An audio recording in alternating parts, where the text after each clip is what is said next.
August 12, 2019, Portland, Oregon. Emma Chen was 24 years old, working 2 jobs and uploading covers to YouTube every Tuesday night. She had 3,000 subscribers who watched her sing while she played acoustic guitar in her cramped apartment. Her dream was simple. She wanted to make music her full-time career. She never imagined that dream would lead her into a nightmare. Emma had moved to Portland 2 years earlier with a music degree and student loans that kept her up at night. By day, she worked at a coffee shop. By night, she waitressed at a downtown restaurant. The YouTube channel was her hope, her audition tape for something bigger. She was incredibly talented, recalled Lisa Martinez, Emma's roommate. But she was also vulnerable. She wanted success so badly that I think she ignored some obvious warning signs. The warning signs started with a comment on one of her videos. Marcus Theroux claimed to be a music producer based in New Orleans. His profile showed photos of recording studios and live performances. He had 15,000 followers. His comments on Emma's videos were professional and encouraging. He told her she had real potential. He said he knew people in the industry. Emma responded. They started messaging. At first, it seemed legitimate. Emma would later tell investigators. He talked about production techniques. He asked about my influences. He seemed knowledgeable. For 3 weeks, Marcus commented on every video she posted. He sent her links to articles about the music industry. He shared stories about artists he claimed to have worked with. His messages were perfectly calibrated. Professional but warm. Interested but not pushy. Then he made his offer. Marcus told Emma he ran a collaborative music project in New Orleans. He called it the Meridian Collective. He said it was a group of musicians who lived and worked together. They recorded albums, played shows, and supported each other's creative development. He said they had a house in the Garden District with a full studio. He said they had an opening. I should have researched it more, Emma admitted. But when I Googled the Meridian Collective, there was a website. There were photos of musicians. There were sample tracks. It looked real. What Emma didn't know was that everything online had been carefully constructed. The website was less than 6 months old. The photos showed people who were no longer part of the group. The sample tracks had been stolen from independent artists. The entire digital presence was a facade. Marcus told Emma she could stay for a trial period, 1 month to see if she fit with the group. He said room and board were included. He said she'd have access to professional equipment. He said this could be her big break. I told her it sounded too good to be true, Lisa said. But Emma was desperate to make her music work. She saw this as her chance. Emma had $847 in her bank account. Her student loan payment was due in 3 weeks. The lease on her apartment was month to month. She had nothing tying her to Portland except fear. She bought a one-way ticket to New Orleans. August 29, 2019, Louis Armstrong International Airport. Emma landed in Louisiana with 2 suitcases and her guitar. Marcus met her at baggage claim. He was 46 years old, though he'd told Emma he was 38. He wore linen pants and an expensive watch. His smile was practiced and warm. He seemed exactly like his photos, Emma recalled. Charming, professional. He hugged me like we were old friends.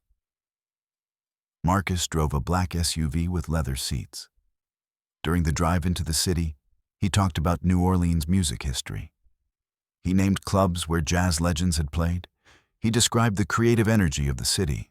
His knowledge seemed deep and genuine. Emma felt her anxiety ease. This was real. This was happening. The house was on Prytania Street, a large Victorian painted cream and green. It had a wraparound porch and tall windows. The neighborhood was quiet and expensive. Emma saw tourists walking past with cameras. "It's beautiful," she said. Marcus smiled. "Wait until you see the studio." 6 people lived in the house. Marcus introduced them quickly. There was Jade, a singer who'd arrived from Seattle 3 months earlier. There was Tyler, a guitarist from Austin. There was Melissa, who played keyboard. There was David and Sarah, a couple who did production work. And there was someone Marcus called Brother Michael, who didn't seem to play any instrument at all.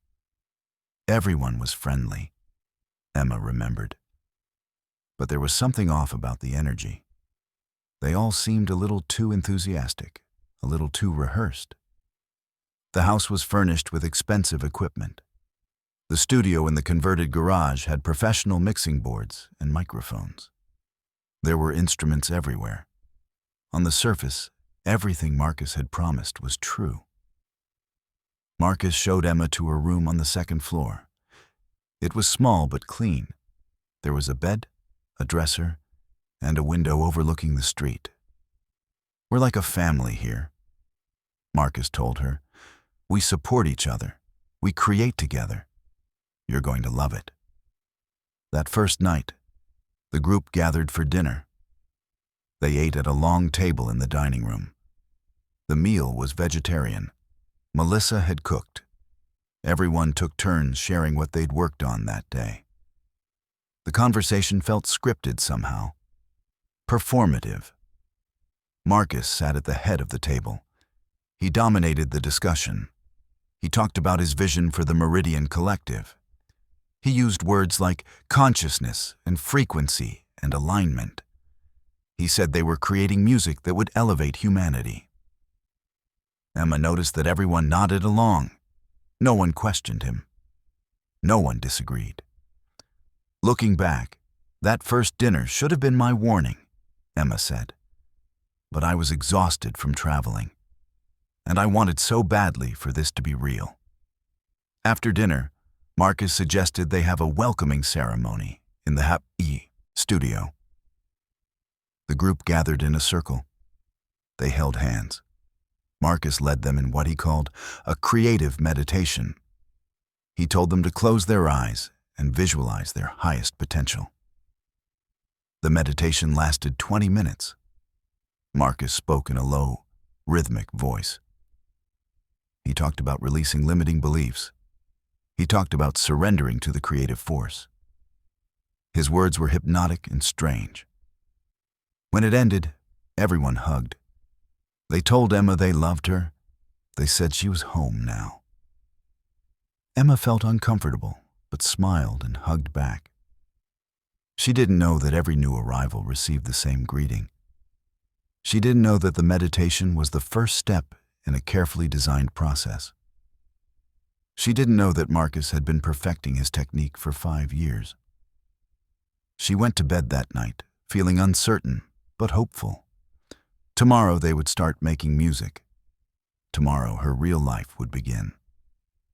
She had no idea what tomorrow would actually bring. August 30th, 2019. Day 2. Emma woke early. She could hear voices downstairs. When she came down to the kitchen, the entire group was already gathered.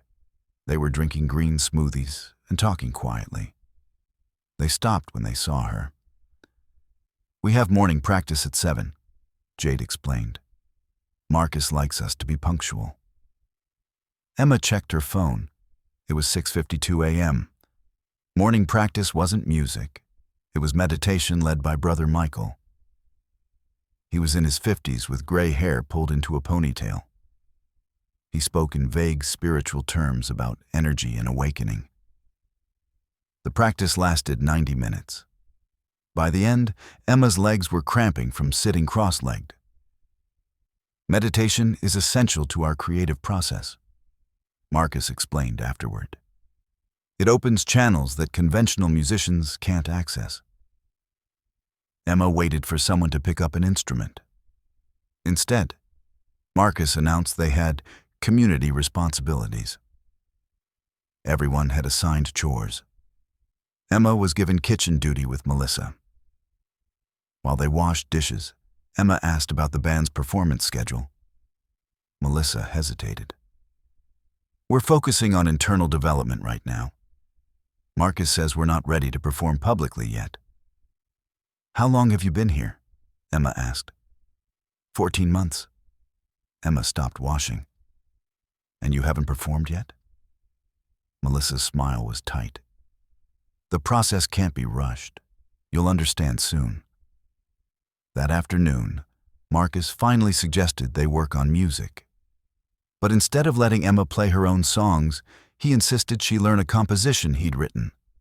The song had strange time signatures and lyrics about cosmic consciousness. Emma tried to adapt her playing style to it. Marcus stopped her repeatedly. His feedback was harsh. You're not feeling it, he said. You're still trapped in ego. You need to surrender to the music. Emma tried again. Marcus stopped her again. Maybe tomorrow, he finally said. You need more preparation. Preparation for what? Emma asked. Marcus smiled. For transformation. That evening, Marcus called a house meeting. Everyone gathered in the living room. Marcus announced that Emma needed to participate in their financial alignment practice. He explained that everyone in the house contributed their resources to the collective. It was how they afforded the equipment and the house. We share everything, he said. There's no individual ownership here. We're building something together. Emma felt her stomach tighten. What exactly does that mean? It means you contribute your income to the group fund, Marcus said. Whatever money you have, whatever you earn, it goes into our collective account. I don't have any income right now, Emma said. Marcus nodded. Then we'll help you find work. We have connections at restaurants and shops. You'll earn money and you'll contribute it, just like everyone else. Emma looked around the room. Everyone was watching her with the same encouraging smile, the same expectant expression. What if I want to leave some money aside? Emma asked. For emergencies? Marcus's smile faded slightly. That's ego talking. That's fear. We don't operate from fear here. I'm not saying I won't contribute, Emma said carefully. I just want to understand how it works. It works on trust, Marcus said. His voice was harder now. Either you trust the process or you don't. Either you're committed or you're not. The room was silent. Emma felt everyone's eyes on her. Okay, she finally said. I trust the process. Marcus's smile returned. Good. Tomorrow we'll get you set up with a job, and we'll open a bank account in your name that feeds directly to our collective fund. That night, Emma lay in bed and tried to convince herself this was normal. Some artistic communities shared resources. Some groups worked this way. She'd committed to staying for a month. She should give it a real chance. But something felt deeply wrong. She picked up her phone to text Lisa. Then she noticed she had no service. She'd had full bars at the airport. She checked her settings. Her phone was working fine. But somehow, inside this house, she had no signal. Emma went to her window and held her phone up to the glass. One bar appeared. A text from Lisa came through from earlier that day. How's New Orleans? Text me when you can. Emma typed a response. It's interesting. We'll call you soon. She hit send, but the message didn't go through. The signal dropped again. Emma put her phone down and stared at the ceiling. She'd been in New Orleans for 36 hours. She hadn't played a single song. She hadn't recorded anything. She'd spent most of her time meditating and doing chores. This wasn't a music collective. She didn't know what it was yet. But it definitely wasn't what Marcus had promised. She decided she'd give it 3 more days. If things didn't improve, she'd leave. What Emma didn't realize was that leaving wouldn't be simple. Marcus had designed the system carefully. Every new arrival went through the same progression: isolation, confusion, financial entanglement. By the time people understood what was happening, they felt trapped. And Marcus was very good at making people feel trapped. September 2nd, 2019, Day 4. Emma started working at a restaurant on Magazine Street. Marcus had arranged the job through a contact. She worked lunch and dinner shifts. Her tips went directly into the collective account. Marcus held the debit card. "We'll track your contributions," he explained. "At the end of the month, we'll show you how much you've added to our creative fund." Emma still hadn't recorded any music. Every morning started with meditation. Every afternoon involved chores or errands for the house. Every evening, Marcus held lectures about his philosophy. He talked about consciousness evolution and spiritual frequencies. He said mainstream music was poison designed to keep humanity asleep. "We're creating something pure," he told them. "Something that will wake people up." Emma noticed that Jade looked exhausted. Her eyes were dull. When Emma tried to talk to her privately, Jade just smiled and said everything was wonderful. "How long until we actually record something?" Emma asked Marcus on her 4th day. "Soon," he said. "But first, you need to complete your purification process." "What does that mean?" Marcus studied her. "It means releasing your attachments to the outside world. Your family, your old friends, your old identity. Those things are holding you back." "I don't want to release my family," Emma said. Marcus's expression hardened. "Then you're not serious about this. You're wasting our time." Emma felt panic rising. She'd already spent what little money she had on the plane ticket. She had no car. She barely knew the city, and she'd given the collective access to her earnings. "I'm serious," she said quietly. "I just need time to adjust." "Time is what people use as an excuse for resistance," Marcus said. "Either you commit fully or you leave." That night, Emma tried again to contact Lisa. She went out to the porch where the signal was stronger. She managed to send a text saying everything was fine. But before she could say anything real, Tyler appeared. "Marcus prefers we don't use phones in the evening," Tyler said. "It disrupts the group energy." "I'm just texting my roommate," Emma said. Tyler sat down beside her. His voice was gentle but firm. "I know this is hard. I went through it too. But you have to trust the process. Once you surrender, everything becomes clear." "Surrender to what?" Emma asked. "To Marcus's vision, to the collective, to something bigger than yourself." Tyler paused. "You said you wanted to make music, that you were willing to do anything, so do it. Give yourself completely." Emma looked at him. His eyes were intense and slightly blank. She recognized the look now. Everyone in the house had it, except her. "What happened to the people who were here before me?" Emma asked suddenly. Tyler's expression didn't change. "They couldn't handle the transformation. They left." "Where did they go?" "I don't know. We don't stay in touch with people who reject the collective." Emma felt cold despite the humid night air. "How many people have left? Does it matter?" Tyler stood up. "What matters is whether you're going to stay, whether you're going to commit. Marcus is giving you an incredible opportunity. Don't throw it away because you're scared." He went inside. Emma sat alone on the porch and tried to think clearly. She'd been in New Orleans for 5 days. She'd earned maybe $200 in tips. All of it was in an account she couldn't access. She had no money for a flight home, no car to drive away. She was trapped. The realization hit her like cold water. This wasn't a music collective. This was something else. Something designed to control people. And she'd walked directly into it. Emma stood up and went to her room. She started looking through her belongings for anything valuable she could sell. Her guitar, her laptop, her phone. If she could scrape together enough money, she could leave. But when she opened her closet, her guitar was gone. She checked under the bed, in the corner. It wasn't anywhere. Emma went downstairs. The group was gathered in the living room. Marcus was reading from a book about sacred geometry. "Where's my guitar?" Emma interrupted.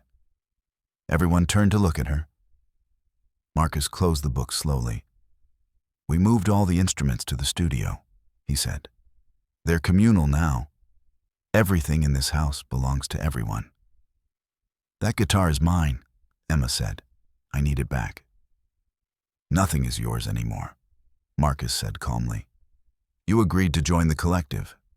That means releasing individual attachment to material possessions."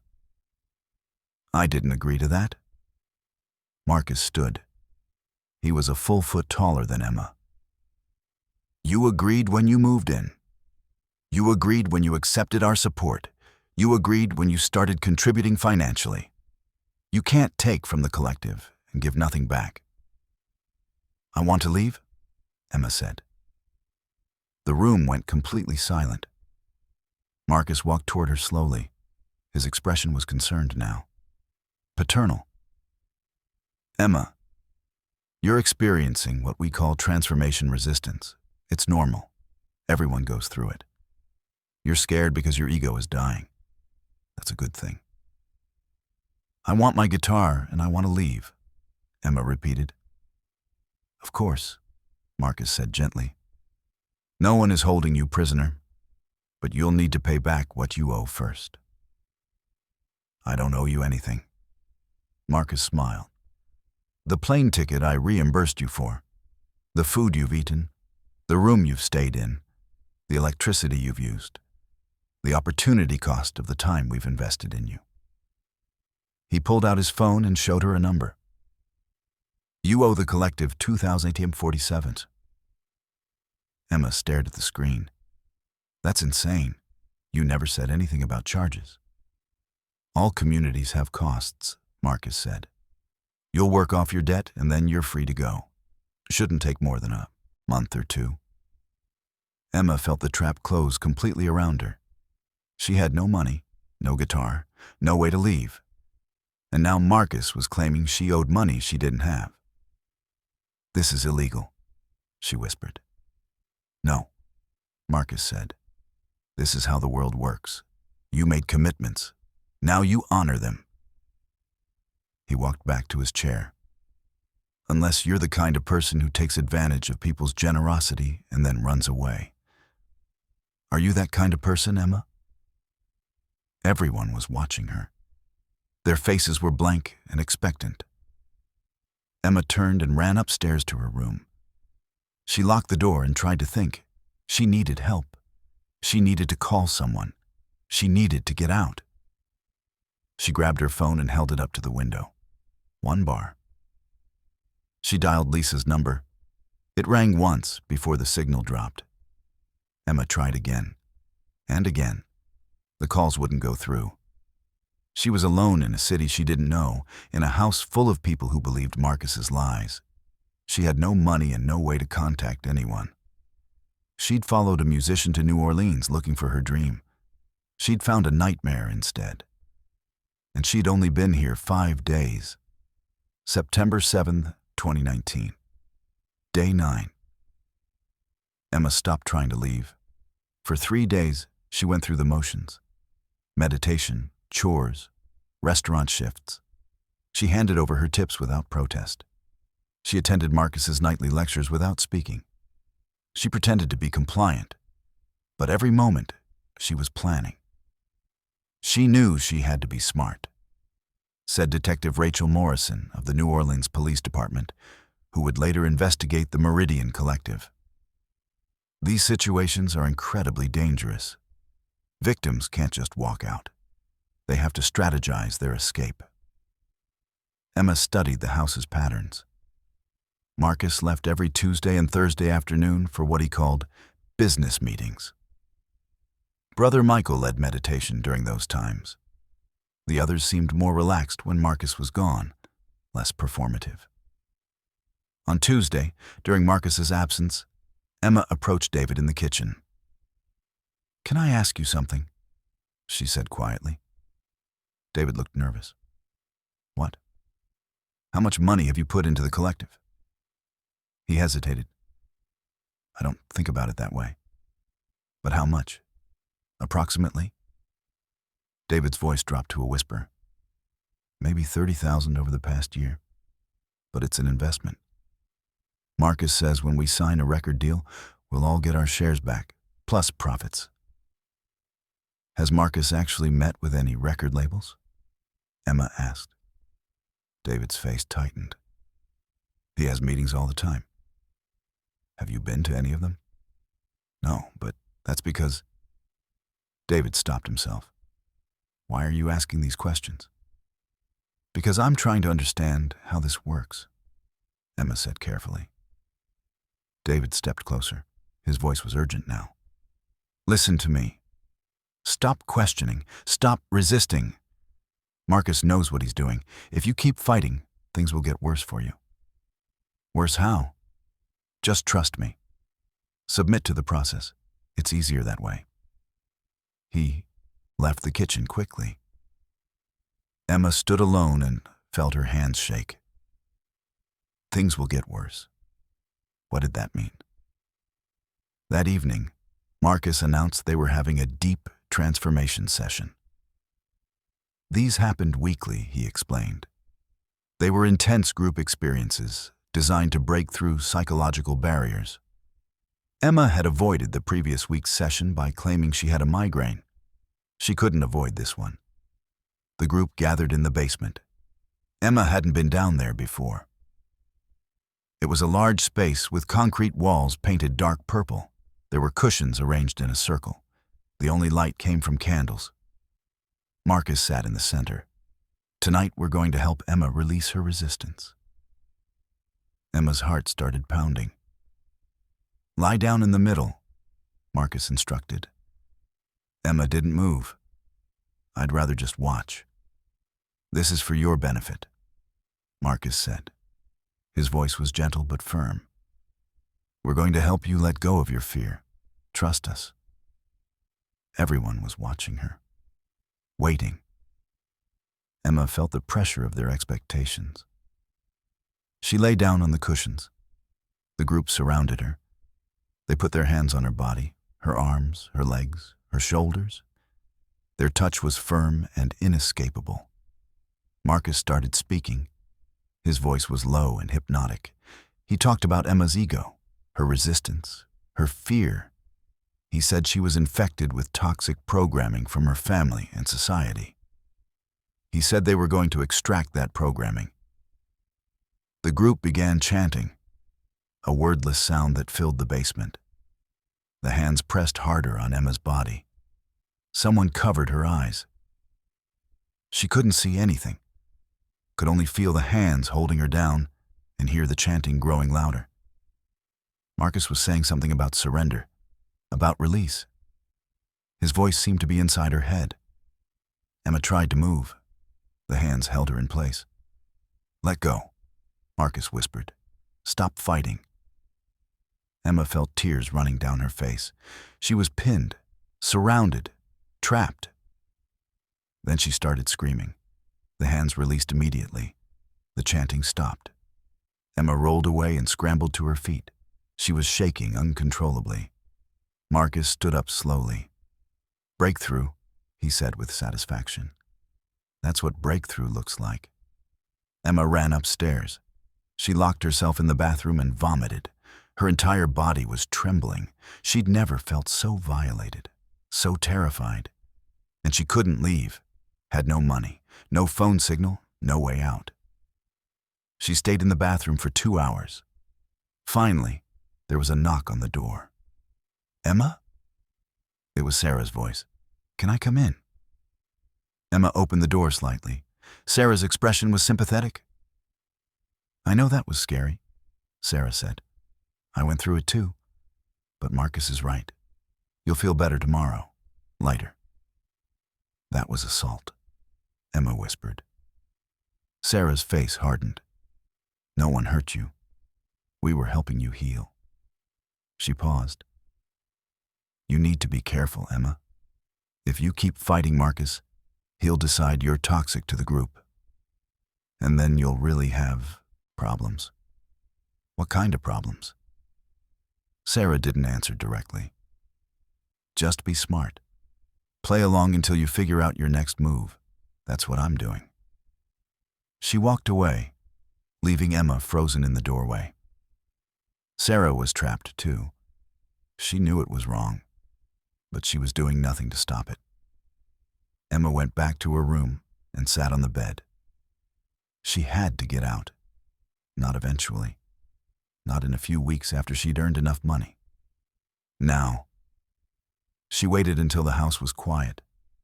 Then she put on dark clothes and grabbed her phone. She'd leave with nothing. Just herself and her phone. She'd walk to the nearest police station or bus terminal. She'd figure it out. Emma opened her door carefully. The hallway was dark. She moved toward the stairs. A figure stepped out of the shadows. Brother Michael. Going somewhere? He asked. Emma's heart stopped. I was just getting water. Brother Michael studied her. You're dressed for outside, and you have your phone. I couldn't sleep. I was going to walk around the block. At 2 a.m.? Brother Michael stepped closer. Marcus told me to watch you tonight. He said you might try something foolish. Emma backed toward her room. Brother Michael followed. You're not a prisoner, he said, but you have obligations, debts. You can't just run away from those. Please, Emma whispered. I just want to go home. This is your home now, Brother Michael said. The sooner you accept that, the easier everything becomes. He waited until Emma went back into her room. Then he positioned himself in a chair in the hallway. I'll be here if you need anything. Emma closed her door. She heard Brother Michael settling into the chair outside. She was being guarded, prevented from leaving. She was officially a prisoner now. Emma sat on her bed and thought about the past 9 days. How perfectly Marcus had engineered everything. The initial charm, the gradual isolation, the financial entanglement, the psychological manipulation, the physical intimidation, and now the explicit guarding. This wasn't just a weird artistic community. This was a cult, and she was trapped inside it. Emma picked up her phone. No signal. She went to the window and held it up. One bar appeared and disappeared. She couldn't get a call through, but maybe she could send a text.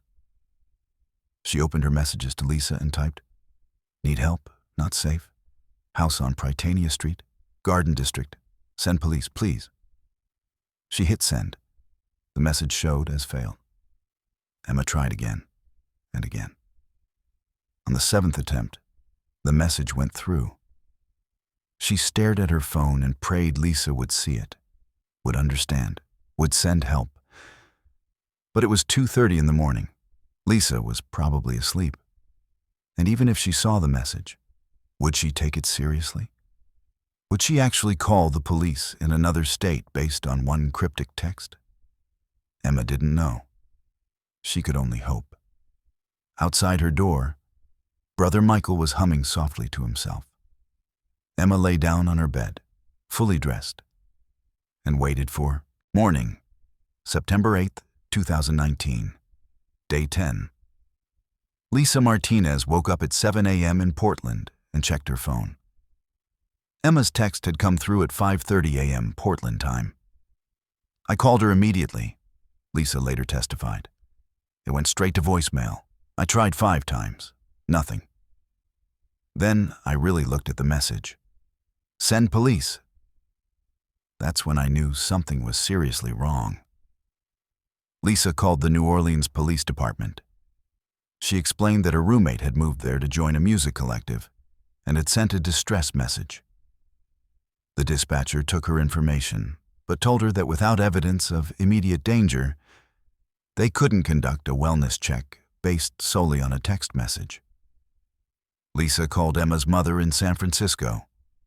Mrs. Chen tried Emma's number repeatedly with no success. She called the house phone number Emma had given her. A man answered. He said Emma was at work and couldn't come to the phone. "What restaurant?" Mrs. Chen asked. The man hung up. Mrs. Chen called the police in New Orleans. She got the same response Lisa had.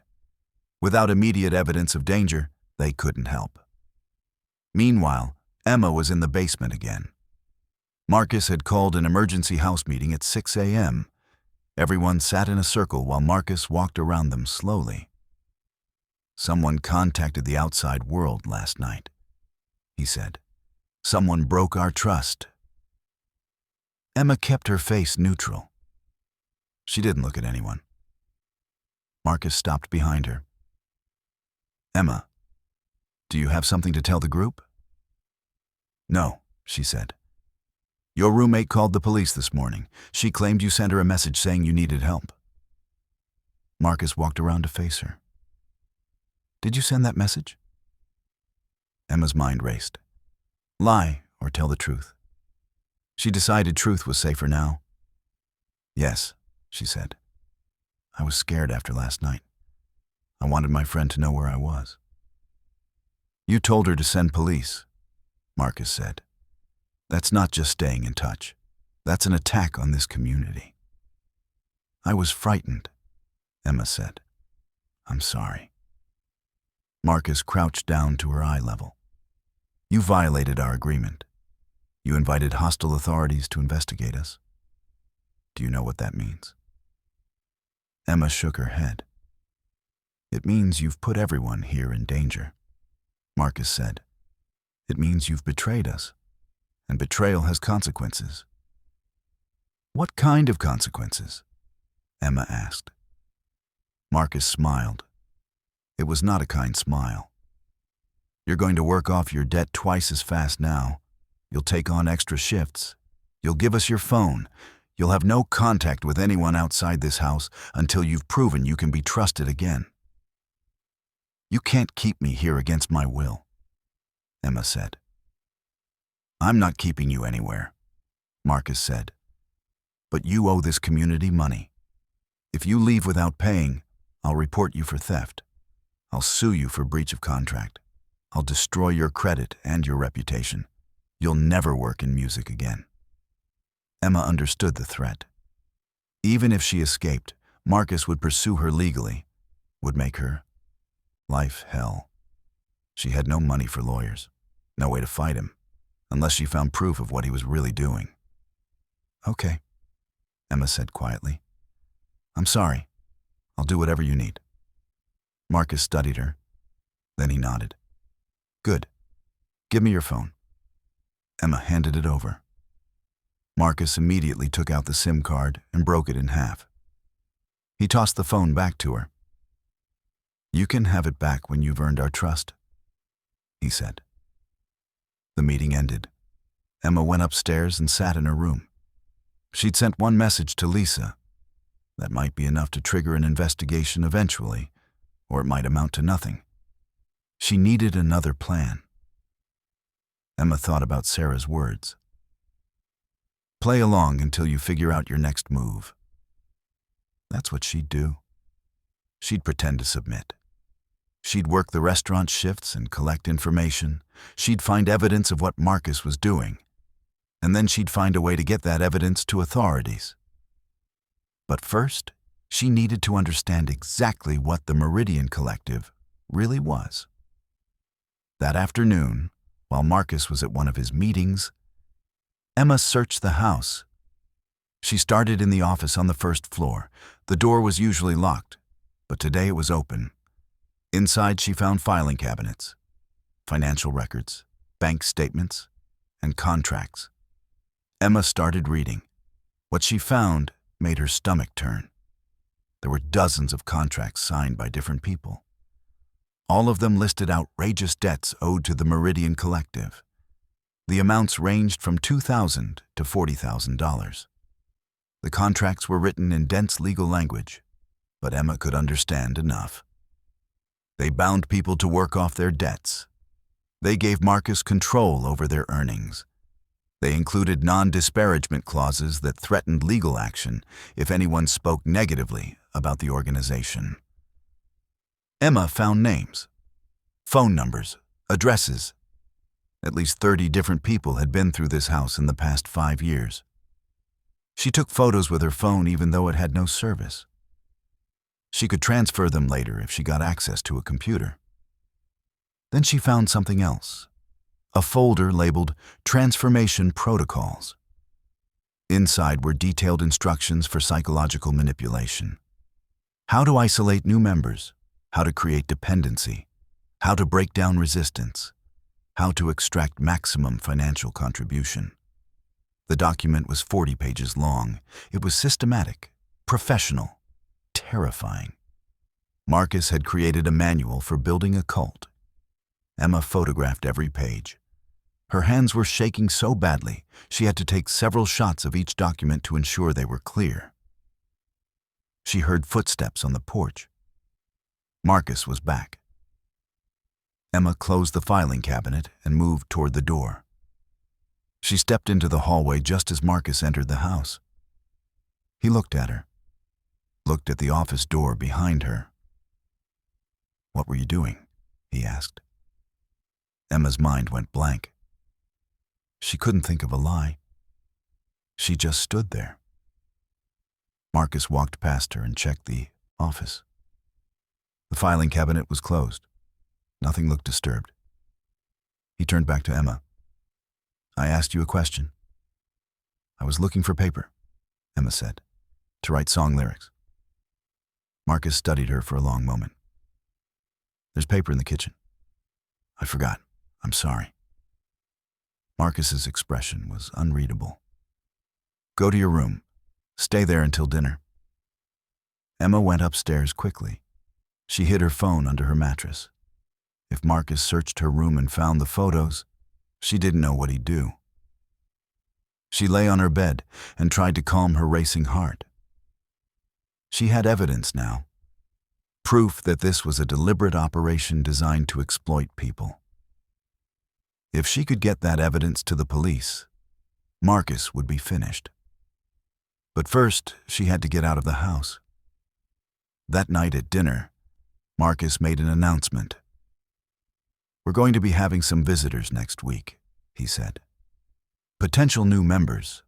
I need everyone to be on their best behavior. I need you to show them how wonderful our community is." Emma felt sick. More people were coming, more victims walking into Marcus's trap. After dinner, Emma pulled Jade aside in the hallway. "We need to talk," Emma whispered. Jade looked frightened. "About what?" "About getting out of here." Jade's eyes widened. She glanced around nervously. "I can't talk about that." "Why not?" "Because Marcus will know," Jade said. "He always knows when people are planning to leave, and he makes it impossible." "How many people have tried?" Emma asked. Jade hesitated. Then she whispered, "3 since I've been here. One of them got as far as the bus station. Marcus showed up and convinced her to come back. The other 2, Jade trailed off. What happened to them?" "I don't know exactly. Marcus said they were spreading lies about us, and he had to take legal action. We never heard from them again." Emma felt cold. "Are you saying Marcus hurt them?" "I'm saying I don't know," Jade said. "And I don't want to find out. So I do what he says. I work, I contribute, and I wait for him to decide I can leave." "That's never going to happen," Emma said. "He'll keep you here as long as he can get money from you." Jade's eyes filled with tears. "I know, but what choice do I have?" Emma gripped her arm. "We run. Together. We find a way." "I can't," Jade whispered. "I'm too scared." She pulled away and hurried down the hallway. Emma stood alone and realized the full horror of the situation. Marcus had broken these people psychologically. They knew they were trapped. They knew it was wrong. But they were too frightened to fight back. Emma couldn't wait for help, couldn't wait for the perfect opportunity. She had to create her own opportunity. Tomorrow. Before more victims arrived. Before Marcus's suspicions grew stronger. Tomorrow, she was getting out. No matter what it took. September 9th, 2019. Day 11. Emma woke at 4:30 a.m. The house was silent. She got dressed quietly and packed her phone with the photos into her pockets. She had no money. No car. No clear plan. But she couldn't stay another day. She opened her door carefully. The hallway was empty. Brother Michael wasn't guarding her tonight. Maybe Marcus thought she'd been sufficiently subdued. Emma moved downstairs slowly. Every creak of the old house sounded like an alarm. She reached the front door. It was locked with a deadbolt that required a key from the inside. She tried the back door, also locked. Emma's heart sank. She checked the windows. They had security locks. Marcus had turned the house into a prison without her noticing. Emma stood in the dark kitchen and tried to think. There had to be a way out. Fire escape windows, basement exits, something. A light turned on behind her. Marcus was standing in the doorway in a bathrobe. His expression was calm and unsurprised. "I told Brother Michael you'd try again," he said. "He wanted to guard you. I said it wasn't necessary. I said you'd learned your lesson." He walked toward her slowly. "I was wrong. I just needed air," Emma said. "Don't lie to me," Marcus said quietly. "I'm tired of your lies, your resistance, your disrespect." Emma backed away. Her hip hit the counter. Nowhere left to go. "I know you went through my office yesterday," Marcus continued. "I have cameras. I saw you photographing documents." Emma felt her blood turn cold. Marcus held out his hand. "Give me your phone." "I already gave it to you." "The one you've been hiding. Give it to me. Now." Emma pulled the phone from her pocket. Marcus took it and opened the Photos app. He scrolled through the images of his documents, his contracts, his manipulation protocols. He looked up at her. "This is theft of proprietary information. This is industrial espionage. This is criminal." "You're the criminal," Emma said. Her fear was turning to anger now. "You're trapping people here, taking their money, manipulating them. That's illegal." Marcus smiled. "No, Emma. It's business. Everything here is voluntary. Everyone signed contracts. Everyone agreed to the terms. You have no proof of coercion." "I have proof of manipulation," Emma said, pointing at the phone. "That document explains exactly how you break people down psychologically. That document is a theoretical framework for artistic development," Marcus said calmly. "It's protected intellectual property. You stole it. And now I'm going to make sure you face consequences." He stepped closer. Emma grabbed a knife from the counter. "Stay back," she said. Marcus froze. His expression shifted from calm to dangerous. "Put the knife down, Emma." "No, you're going to unlock the door. I'm leaving." "If you leave, I'll call the police. I'll show them evidence of you breaking into my office, stealing confidential documents, threatening me with a weapon." Marcus's voice was perfectly controlled. "Who do you think they'll believe? A respected business owner with documentation, or a troubled young woman with no money and no credibility?" Emma's hand shook. She knew he was right. She had no leverage, no support, no way to prove her story. "Let me leave," she whispered. "Please, I won't say anything about this place. I'll delete the photos. Just let me go." Marcus considered her. If I let you go, will you really stay silent? Or will you run to the police with your story about being trapped? Emma didn't answer. They both knew she'd talk. That's what I thought, Marcus said. He pulled out his phone and started dialing. I'm calling the police. I'm reporting an intruder in my home who threatened me with a weapon. I'm not an intruder, Emma said desperately. I live here. Do you? Marcus asked. Do you have a lease? Any legal documentation proving you live here? Or did you simply show up uninvited and refuse to leave? He lifted the phone to his ear. Hello. Yes. I need police at 3847 Prytania Street. Someone has broken into my home and is threatening me with a knife. Emma felt the trap close completely. If she stayed, Marcus would have her arrested. If she ran, she had nowhere to go. Either way, he won. Then she heard something. A knock at the front door, loud and official. New Orleans Police Department, a voice called. Open the door. Marcus's face went pale. He lowered his phone. What did you do? Emma didn't know. She'd sent one text 2 days ago. Had that been enough? The knocking came again. Police! Open the door immediately. Marcus stared at Emma. For the first time, she saw real fear in his eyes. He'd built his operation carefully, maintained the appearance of legitimacy. But police at his door meant questions he couldn't control. He walked slowly to the front door and unlocked it. 2 officers stood on the porch. Behind them were 2 more, and behind them, Emma could see the sun just starting to rise over the Garden District. Marcus Thoreau? The first officer asked. Yes, Marcus said. His charming smile was back. How can I help you? We received a report of a missing person possibly located at this address. Emma Chen, is she here? Marcus gestured toward Emma in the kitchen. She's right there. As you can see, she's perfectly fine. The officer looked at Emma. Miss Chen? Are you here voluntarily? Emma looked at the knife still in her hand, looked at Marcus watching her with cold calculation, looked at the police officers who might or might not believe her story.